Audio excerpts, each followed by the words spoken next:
नमस्कार, मैं हूं आपके साथ शिप्रा झा और आप देख रहे हैं न्यूज 18 बिहार झारखंड का डिजिटल प्लेटफॉर्म। पटना में गैंग वॉर का नतीजा तो नहीं है चंदन मिश्रा हत्याकांड। ये सवाल इसलिए पूछे जा रहे हैं क्योंकि शेरू गैंग का इसमें नाम सामने आया है। देखिए, पटना के पारस अस्पताल में दिन दहाड़े हुए शूट आउट ने पूरे बिहार को दहला दिया है। गोलियों से छलनी किया गया वो शख्स कोई आम आदमी नहीं बल्कि एक कुख्यात गैंगस्टर चंदन मिश्रा था। पेरोल पर इलाज के बहाने जेल से बाहर आया चंदन कहीं अपनी ही पुरानी दुश्मनी का शिकार तो नहीं बन गया, कहीं उसका मर्डर शेरू गैंग से चली आ रही अदावत का खूनी नतीजा तो नहीं है। ये तमाम सवाल सिर उठा रहे हैं। इसके बाद अब पुलिस के रडार पर हैं वो सुपारी किलर्स, जिनकी पहचान का दावा भी पटना पुलिस ने कर लिया है। और ये भी बताया जा रहा है कि सभी जो 5 अपराधी थे उनकी पहचान हो चुकी है।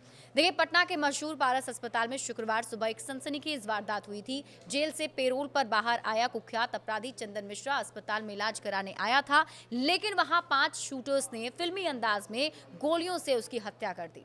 चंदन को गोली मारने के बाद हमलावर मौके से फरार हो गए। शुरुआती जांच में पुलिस को शक है कि इस हत्या के पीछे चंदन के पुराने दुश्मन शेरू का हाथ हो सकता है। और ये भी कहा जा रहा है कि शेरू के ही जो गुर्गे हैं उसने हत्या की है। चंदन मिश्रा और शेरू कभी बहुत अच्छे दोस्त थे। दोनों ने कम उम्र में ही जुर्म की दुनिया में कदम रख लिया था। शुरुआत छोटे मोटे अपराधों से हुई, लेकिन फिर दोनों ने मिलकर एक खतरनाक गैंग खड़ा कर लिया। उसका गैंग धीरे धीरे पूरे बिहार में खौफ का पर्याय बन गया। दोनों ने मिलकर कई बड़ी हत्याएं और लूट की वारदातों को अंजाम दिया है। और इसके साथ ही बिहार में चंदन और शेरू गैंग का नाम चलता था। 2009 में बक्सर जिले में सामने आया था इसका नाम, और उसके बाद एक कई संगीन वारदातें हुई।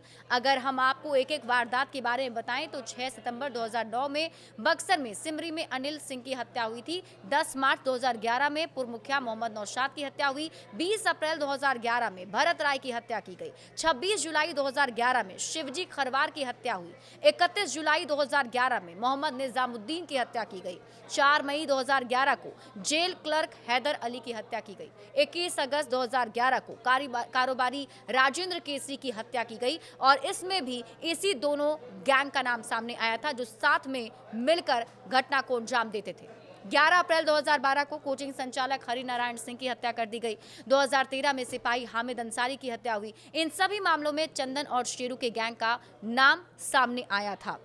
और इन दोनों के बीच में भागलपुर जेल में ये दोनों बंद थे, लेकिन वहां भी दोनों के बीच झगड़े होते रहते थे। दोस्ती कब दुश्मनी में बदल गई किसी को पता नहीं चला। जेल में ही दोनों के बीच जबरदस्त मारपीट हुई थी। बाद में दोनों ने अपने अपने अलग अलग गैंग बना लिए और एक दूसरे की जान के दुश्मन बन बैठे। मतलब दोस्ती से सिलसिला शुरू हुआ और बाद में दोनों एक दूसरे के दुश्मन हो गए। गैंग वॉर में चंदन की बलि तो नहीं चढ़ गई, ये सवाल बार बार पूछे जा रहे हैं क्योंकि चंदन मिश्रा की हत्या को गैंग वॉर का नतीजा ही माना जा रहा है। पुलिस को शक है कि यह पूरा मामला शेरू गैंग की ओर से कराया गया। चंदन की जिस तरह से फिल्मी स्टाइल में गोली मारी कर उसकी हत्या कराई गई है वो दर्शाता है ये एक पूरी तरह से प्लानिंग की गई सुपारी किलिंग थी।